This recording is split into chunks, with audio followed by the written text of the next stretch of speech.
peut-être lever pour voir mieux tout le monde. 1950, on est dans un pays du tiers-monde qui s'appelle l'Iran, qui a une université.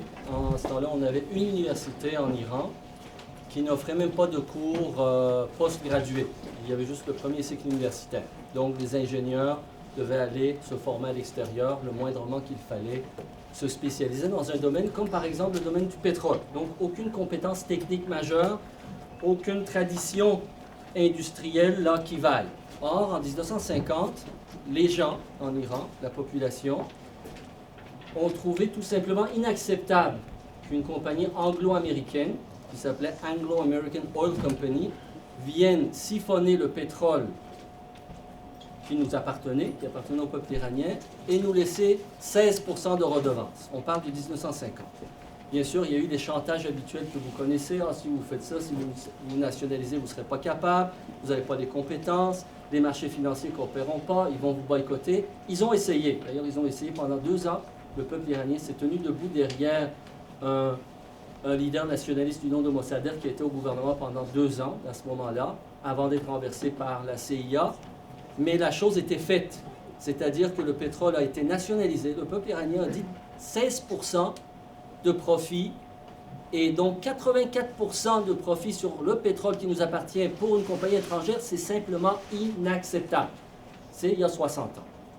20 ans plus tard à peu près, au Chili, Salvador Allende, que vous connaissez maintenant, a nationalisé les mines de cuivre. Je n'irai pas dans le détail. À l'époque, c'était un peu comme le pétrole en Iran. Donc, énormément de ressources minières. Le cuivre, c'est leur plus important ressource minière. La plus importante ressource minière, rapportait des milliards de dollars, littéralement, à différentes multinationales étrangères. Il y a d'autres minerais également, mais Allende a décidé au moins de nationaliser le secteur. J'ai dit du cuivre? Oui, j'aurais dû dire du nickel, je crois. Non, c'est bien du cuivre, oui, c'est ça. Du cuivre. Alors, on sait la suite. Pour cette raison et pour quelques autres similaires, Salvador Allende a été renversé. Il n'en demeure pas moins que la chose était faite. Encore là, malgré la courte présidence d'Allende, la nationalisation du cuivre pour le Chili est si précieuse et source de retombées si importante, a tellement d'impact sur l'économie chilienne que même un type comme Pinochet, vous savez que Pinochet est le premier gouvernement, était à la tête du premier gouvernement qui a appliqué les recettes néolibérales, les recettes de l'école de Chicago, les déréglementations, bien avant Reagan et Thatcher, déréglementation, privatisation. Pinochet est même allé jusqu'à privatiser les rentes de vieillesse, mais il n'a pas pu toucher à la nationalisation des cuivres. Je pourrais vous parler de l'exemple de la Norvège, pour son pétrole, qu'il exploite avec des compagnies, mais il en garde les 2/3 qu'il met dans un fonds qu'on peut dire fonds de développement durable, parce que par définition, une ressource comme les ressources minières ou les ressources pétrolières n'est pas renouvelable. Donc quand ce n'est pas renouvelable et on veut quand même en faire une exploitation écologique, ce qui est exigé, c'est qu'on en garde une partie des retombées pour les générations à venir. Une manière d'assurer le caractère renouvelable, en tout cas, de ces retombées. Donc la Norvège fait exactement ça. Exploite. Le Statoil, maintenant, est une très grande et très importante compagnie pétrolière en Europe qui permet à la Norvège de mettre de côté, dans des fonds de stabilisation, des milliards de dollars chaque année des ressources qui appartiennent au peuple norvégien. Je pourrais aussi vous parler d'autres pays du tiers-monde dans les années 2000, la Bolivie, le Venezuela, mais parlons d'Équateur, qui a 1 an, lors de son exercice d'Assemblée constituante, a décidé de déclarer, de mettre dans la Constitution que les ressources naturelles, notamment les ressources minières, d'ailleurs là-bas aussi ils ont beaucoup d'or, dans un parc qui est patrimoine écologique de l'UNESCO, donc ils sont pris avec ce dilemme-là. Je vous épargne le détail, mais toujours est-il que l'Équateur d'aujourd'hui a décidé donc de nationaliser complètement ses ressources minières. Il peut décider par la suite de donner une concession à une compagnie étrangère puis partager les revenus, mais ça lui appartient. Il n'y a pas de question de claim. Ce qui fait que, par exemple, le Venezuela, l'Équateur, la Bolivie et des pays comme ça sont évalués par un, je sais pas, bon, malheureusement, c'est pas visible de loin, vous allez être obligé de me croire, très récemment, il y a 1 an ou 2, l'Institut Fraser, en fait 2008-2009, il y a un an, l'Institut Fraser publiait une espèce d'enquête sur les compagnies minières et la situation pour les minières à travers le monde. Alors, on trouve en bas de la liste, dans un tableau, qui est l'index du potentiel minier en termes d'une série je dirais, d'évaluations qui parlent des redevances, du coût pour les compagnies d'exploitation, de l'environnement social, politique, etc.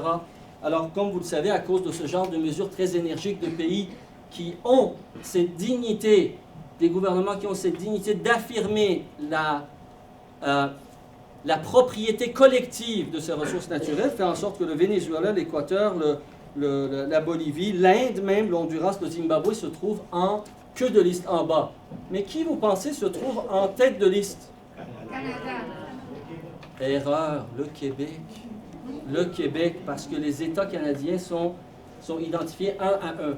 Le Québec, suivant l'Institut Fraser, est considéré, autrement dit, un paradis minier sur Terre. Paradis minier.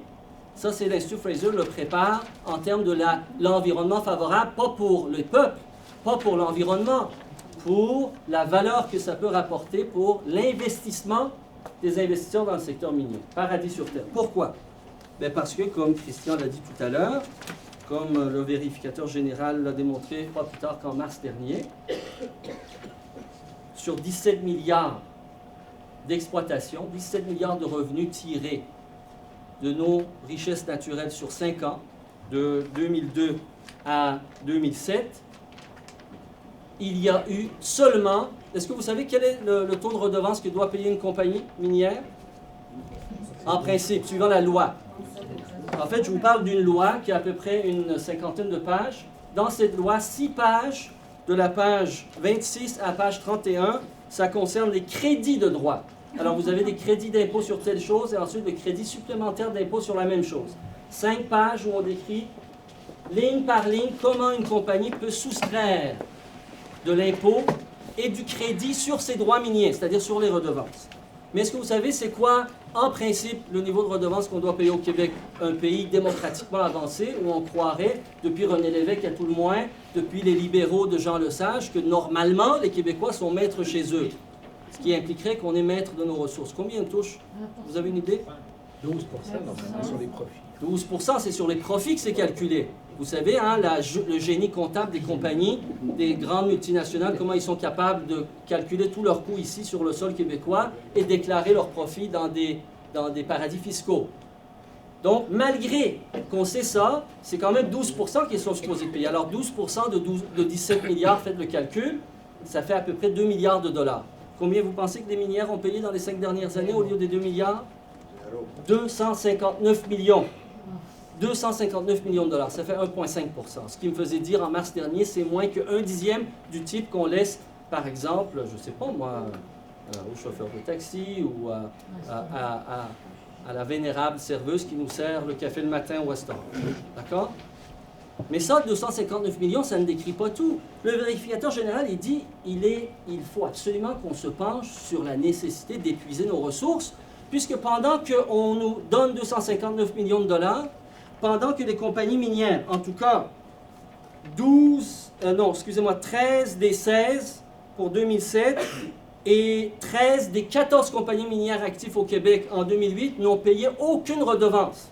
Zéro redevance. Donc pendant le temps qu'eux s'arrangent pour ne rien payer sur l'exploitation qu'ils mènent, nous, il y a des coûts assumés. Il y a les coûts pour nettoyer les sites. C'était estimé à quelque chose comme 240 millions de dollars, je pense. 2,64 la dernière. 2,64 millions. Ça, c'est sans parler de l'investissement sur ces 5 dernières années à la réfection des routes, aux 2 nouvelles routes qu'on ouvre, dont la route vers le Mont-Tiche qu'a parlé Christian, sans parler des investissements dans les aéroports qui sont pensés en fonction de l'activité du secteur minier dans les régions plus au nord. Donc, autrement dit, actuellement, le peuple québécois paye de sa poche pour que des compagnies minières viennent prendre ce qui nous appartient pour aller le vendre sur les marchés internationaux à leur unique profit.